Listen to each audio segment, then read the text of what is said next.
காவேரி அப்படின்னு இப்போ ஷாக் ஆகி அப்படியே விஜய் நிற்கும் பொழுதே இன்னொரு பக்கம் பின்னாடி இருந்தது பார்த்தீங்க அப்படின்னா வந்து அங்கேருந்து அப்படியே சாரதா வேற உள்ளே நுழையிறாங்க. உள்ளே நுழைஞ்சு உள்ளார விஜய்யும் காவேரியும் ஒருத்தர் பார்த்துக்கிறாங்கும் போது அவங்களுக்கு அப்படியே ஒரு பெரிய குழப்பமாகுது. அப்படியே கண்ணு முன்னாடி எல்லா விஷயங்களும் ஓடுது. இந்த ப்ரொடிக்ஷனில் அப்படியே வந்து தாத்தா முதல்ல கால் பண்ணி சொன்னது, அவனுக்கு உடம்பு சரியில்லைம்மா, இன்னும் அவனுக்கு கம்ப்ளீட்டாக சரியாகலை, டாக்டர்ஸ் வந்து கை விரிச்சிட்றாங்க அப்படின்னு சொன்னது.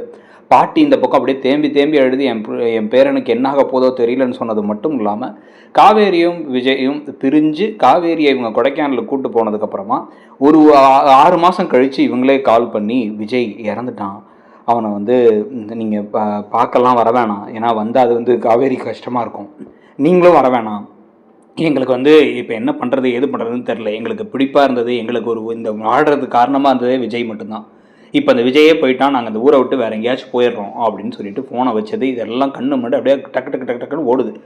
ஓடும் பொழுதே வந்து அடி பாவிங்களா பொய் சொன்னாங்களா அப்போ அவங்க அப்படின்னு யோசிக்கும் பொழுதே இந்த பக்கம் அப்படியே வந்து விஜய் கையெல்லாம் நடுங்க அப்படியே வந்து விஜய் வந்து காவேரியை பார்த்துட்டு இருக்காரு. எங்கே இருக்காங்கன்னு வந்து பார்த்தீங்கன்னா ஸ்கூலில் குட்டி காவேரியை ஸ்கூலில் கொண்டு வந்து விட்டுட்டு அவங்க வந்து பிக் பண்ணலாம் அப்படின்னு பிக் பண்ணலான்னு வந்து பார்த்தா அந்த குழந்தைய மட்டும் காணோம்.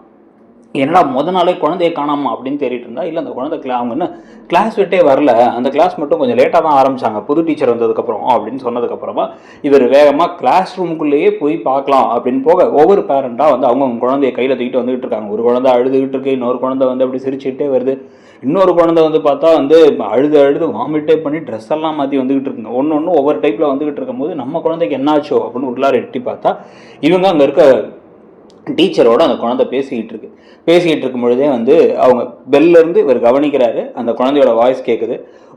அப்போ உங்கள் அப்பா மட்டும்தான் இருக்காரா வீட்டில் அப்படின்னு வந்து கேட்க, ஆமாம் எனக்கு அப்பா மட்டும்தான், அம்மா எங்கே இருக்காங்கன்னு யாருக்குமே தெரியல, எங்கள் அப்பாவும் சொல்லவே பண்ணுறாங்க, இப்போ கூட நான் கேட்டேன், நான் ஸ்கூலுக்கெல்லாம் போகிறேன், எனக்கு வந்து நிஜமாக வந்து அம்மாவை பார்க்கணும் போல இருக்குது அப்படின்னு கேட்டேன். எங்கள் அப்பா ஒத்துக்கவே இல்லை மிஸ், எனக்கு என்ன பண்ணுறதுன்னே தெரியல, நான் ஒவ்வொரு டைப்பில் எப்போ கேட்டாலுமே வந்து அவங்க இன்னும் கொஞ்சம் நாள் போட்டுங்கிறாங்க அப்படின்னோடனே, சரி ஓகே நீ அப்படிலாம் கேட்கக்கூடாது, அவங்க ஒரு காரணமாக உன்ட்ட சொல்லாமல் இருக்காங்கன்னா அந்த காரணம் வந்து நீ இன்னும் கொஞ்சம் வளர்ந்ததுக்கப்புறம் உனக்கு சொல்லுவாங்க, ஆனால் அம்மா இல்லைன்னா உனக்கு நாளெலாம் இருக்கல, நீ என் கூட விளையாட மாட்டியா அப்படின்ட்டு வந்து அவங்க கண்ணத்தை கிட்டி அவங்க உடனே ஒரு சாக்லேட்டை வேற கொடுத்து அவங்க வந்து பால் தூக்கி பிடிச்சி விளாட்லாமா அப்படின்ட்டு வந்து எப்படி உங்கள் அப்பா வருவாங்கல்ல, வரும்போது நான் உனக்கு கொஞ்சம் அவங்க அப்பாட்ட விட்டுடலாம் அப்படின்னு அவங்க மாற்றி விளாண்டுட்டு இருக்காரு. ஒரு வெளில இருந்து பார்க்குறாரு.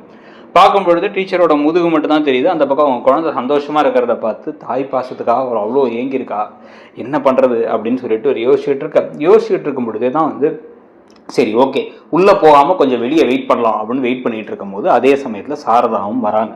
வந்து நாள் வந்து ஸ்கூலுக்கு போகிறாங்க. அதுவும் இந்த ஞாபக மறதி பிரச்சனைகள்லாம் இருக்குது, வேறு ஏதாவது பிரச்சனை வந்துடக்கூடாது அப்படின்னு யோசிச்சுட்டே அவங்க வரும்பொழுதே வந்து பார்த்தீங்க அப்படின்னா வந்து கரெக்டாக கங்கா கால் பண்ணுறாங்க. கால் பண்ணி என்னம்மா அவள் ஸ்கூலில் ஜாயின் பண்ணிட்டாளா, எப்படி இருக்கா, இப்போ பரவாயில்லையா, அவளுக்கு இந்த பிரச்சனை இருக்குது, மெமரி லாஸ் பிரச்சனை இருக்குங்கிறத ஸ்கூலில் சொல்லியிருக்கம்மா அப்படின்னா, அதெல்லாம் சொல்லலை நீ, அவளும் வந்து எனக்கு இப்போ என்னம்மா பிரச்சனை, நடுவில் கொஞ்ச நாள் வந்து ஞாபகம் வராமல் இருந்துச்சு, அப்புறம் தான் எல்லாமே தெரிஞ்சிருச்சு, என் வாழ்க்கையில் ஏதோ பெருசாக ஒரு விஷயம் நடந்தால் நான் வந்து மறந்துருந்தேன்னா நீங்கள் வந்து அதை பற்றி யோசிக்கலாம், அதனால தான் சொல்லலை அப்படின்னு சொல்லிட்டா. எனக்கு தான் பயமாக இருக்குது. இதில் நேற்று வேற ஒரு விஷயம் நடந்துச்சு, அந்த பேக்கர்ஸ் அண்ட் மூவர்ஸ்லேருந்து ஆள் வந்தாங்க எல்லாத்தையும் ஜாமானை தூக்கிட்டு போகிறதுக்கு.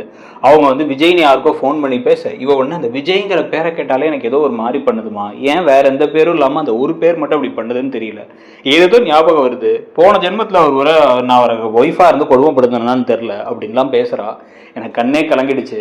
அவகிட்ட உண்மையை சொல்லியும் ஒரு பிரயோஜனமும் இல்லை. அதுக்கப்புறம் வந்து அவளுக்கு அது இன்னமும் அவளுடைய மெமரி திருப்பி வரதான் தடுத்து நிறுத்தும், குழப்பத்தை உண்டு பண்ணிடும். அதே சமயத்தில் அவள் இப்போ தான் கொஞ்சம் கொஞ்சமாக நிதானமாயிட்டு இருக்கா. முன்னாலாம் நடுநடுவில் தூக்கம் வரலன்னு கஷ்டப்பட்டுட்டு இருந்தா, நிறைய பிரச்சனை இருந்துச்சு. அதனால இப்போதைக்கு நான் உனக்கு தெரியாததா, அதனால தான் இப்போதைக்கு சொல்ல வேணாம்னு நான் பார்க்குறேன்.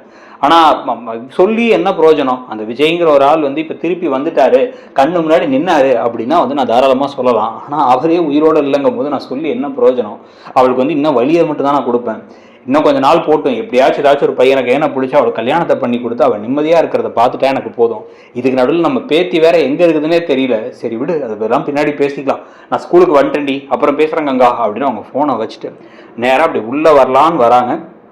சொல்லும் பொழுதே வேற அந்த விஜய் இருந்திருந்தாருன்னா எவ்வளோ நல்லா இருந்திருக்கும், அந்த விஜய் தம்பி இல்லாமல் போயிட்டாரே அப்படின்னு நினச்சிக்கிட்டே வந்து உள்ளார கிளாஸ்க்குள்ளார அப்படி இப்படி அந்த கிளாஸ் கிட்டக்க வந்து இப்படி பார்த்தா வந்து கரெக்டாக அப்படி உள்ளார நுழையிறாரு விஜய் வந்து நுழைகிறத பார்த்தா டக்குனு பின்னாடி இருந்தால் பார்க்குறாங்க, விஜய் மாதிரி இருக்கேன்னு அவங்க வேகமாக உள்ளார இப்போ உள்ளார வந்தோடனே அப்பாவா அப்படின்னு குட்டி காவேரி கொடுன்னு ஓடி வந்து ஜம்ப் பண்ண உடனே வந்து இதான் உங்கள் அப்பாவா அப்படின்னு சொல்லிட்டு இவங்க திருப்பி அப்பா வந்தாச்சா அப்படின்னு சொல்லிட்டு இப்படி காவேரி திரும்புகிறாங்க.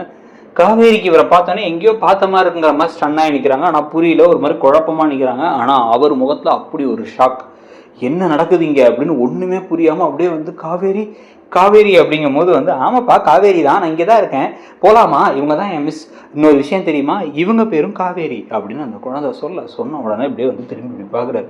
பார்த்துட்டே இருந்து இவருக்கு என்ன சொல்கிறதுனே தெரியல. தம் தம் ஒவ்வொரு நினப்பாக வந்துகிட்டே இருக்குது. முதல்ல இவர் பார்த்தது பசுபதி கூட இருக்கும்போது இவங்களை பார்த்ததுலேருந்து ஆரம்பித்து கல்யாணம், கான்ட்ராக்டு, சண்டை, அதுக்கப்புறமா ஒவ்வொரு விஷயமா நடந்து ஆக்சிடென்ட் வரைக்கும் எல்லா விஷயங்களும் அவருக்கு அடுத்தடுத்து ஞாபகத்துக்கு வர வந்ததுக்கப்புறம் இப்போ அவர் சொல்லலான்னு உள்ளார வரும்பொழுது இப்போ இந்த சமயத்தை வெளில இருந்து பார்க்குற சாரதாவுக்கு இவர் சாகலை, இவரை ஏமாத்திட்டாங்க, அதுதான் நம்ம பேத்திங்கிறது புரிஞ்சு. ஆனால் இப்போ அவர் அதை சொல்லிட்டா டக்குன்னு காவேரியுடைய இத்தனை நாள் வந்து அவங்க சரியாகி வந்ததெல்லாம் கெடுத்து விட்டுரும் அப்படிங்கிற பயத்தில் டக்குன்னு அவங்க உள்ளார வந்து காவேரி அப்படிங்கிறாங்க. அப்படின்னா அவங்க அம்மா திரும்ப அம்மா வண்டியா அப்படின்ட்டு இப்படி திரும்பி கன்ஃபியூஸ்டாக பார்க்க இவர் கண்ணெல்லாம் அப்படியே கலங்குது. என்னடா ஒரு அழகாருங்கிற மாதிரி பார்த்துக்கிட்டு இருக்கும்போது டக்குன்னு உள்ளார வந்து இப்படி குழந்தை அழகா இருக்கு அப்படின்னு குழந்தை கண்ணத்தை பிடிச்சி இப்படி கிள்ளனோடனே அப்படி திரும்பி இப்படி விஜய் பார்த்து அப்படின்னு சொல்லிட்டு அத்தை அப்படின்னு வாயில முனக வராரு.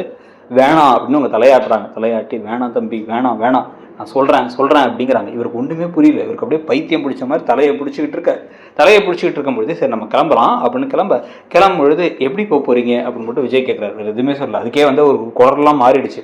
உடனே வந்து இல்லை ஆட்டோ தான், இல்லை நான் ட்ராப் பண்ணிடுறேன், நான் இங்கே தான் இல்லை பரவாயில்ல அப்படிங்கும்போது இல்லை நான் ட்ராப் பண்ணிடுறேன் அப்படின்னு வந்து இப்படி கூப்பிட வாங்க மிஸ் எங்க கூட அப்படின்னு இந்த குழந்தைய வேற சொல்ல இவர் அப்படியே சைலண்டாக கார் ஓட்டிகிட்டே போறாரு. இவருக்கு ஒன்று ஞாபகத்துக்கு வருது. அப்போ காவேரி இங்கே தான் இருக்கா, காவேரிக்கான தெரியவே இல்லை, என்ன தெரியல, இப்போ ஏதோ நடந்திருக்கு அப்படின்னு ஒரு யோசிச்சுக்கிட்டே இருக்கும் பொழுது வாசல்ல ஸ்கூல் வாசல்ல இறக்கி விட அவங்க வீட்டு வாசல்ல இறக்கிட்டு அவங்க எங்க இருக்காங்கன்னு பார்த்துக்கிட்டு இருக்கும் போதே நடந்து போயிட்டு இருந்த சாரதா திருப்பி வராங்க.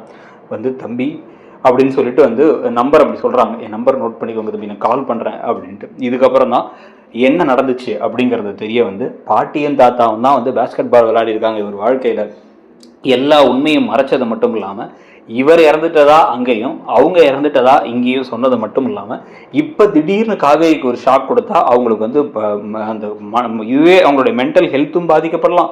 அது மட்டும் இல்லாமல் அவங்க திரும்பி வந்து அவங்க வந்து ஒரு அந்த குழப்பம் தாங்க முடியாமல் அவங்களுக்கு வந்து திருப்பி கோமாக்கு போகிறதுக்கே வாய்ப்பு இருக்குது அப்படிங்கிற மாதிரி ஒரு டாக்டர் சொன்னார் அப்படிங்கிற பயத்தெல்லாம் அவங்க எடுத்து சொல்லி இப்போதைக்கு அவளுக்கா அது ஞாபகத்துக்கு வர வரைக்கும் நீங்கள் அதை சொல்லக்கூடாது அப்படிங்கிற இடத்துக்கு வர அந்த ஞாபகம் வராமலே திருப்பி வந்து காவேரியை விஜய் தான் மேலே காதலில் விழ வைக்கிறதும் அதுக்கப்புறம் நடக்கிற விஷயங்களும் அதுக்கப்புறம் இவர் தான் உண்மையாகவே வந்து நம்மளுடைய கணவர், இதுதான் நம்மளுடைய பொண்ணு அப்படின்ட்டு ஹைனானா படத்துடைய ரீமேக்கை கரெக்டாக நடத்தி முடிக்கிறது தான் அடுத்த விஷயங்கள் நடக்க போகுதுன்னு தோணுது. அந்த ப்ரெடிக்ஷனை பற்றி நீங்கள் என்ன நினைக்கிறீங்கிறத சொல்லிட்டு அப்படியே சிறகடிக்காசையில் இன்னொரு பக்கம் மனோஜ் அதோடைய தவறால் அந்த வீடு பறி போகிறதுலேருந்து ஐயனார் துணையில் அந்த வீடு பறி போகுதா இல்லையான்னு அங்கேயும் ஒரு ட்ராக்கு, பாண்டியன் ஷோஸ்லேருந்து அஞ்சலியால் என்ன நடக்க போகுதுங்கிற ட்ராக்குன்னு சொல்லிட்டு பல ட்ராக் இருக்குது. அதுக்கெல்லாம் நம்ம சேனலில் சப்ஸ்கிரைப் பண்ணி அந்த ப்ரெடிக்ஷன் வீடியோஸையும் பார்த்து நம்ம சேனலில் சப்போர்ட் பண்ணுங்கள். தேங்க்யூ.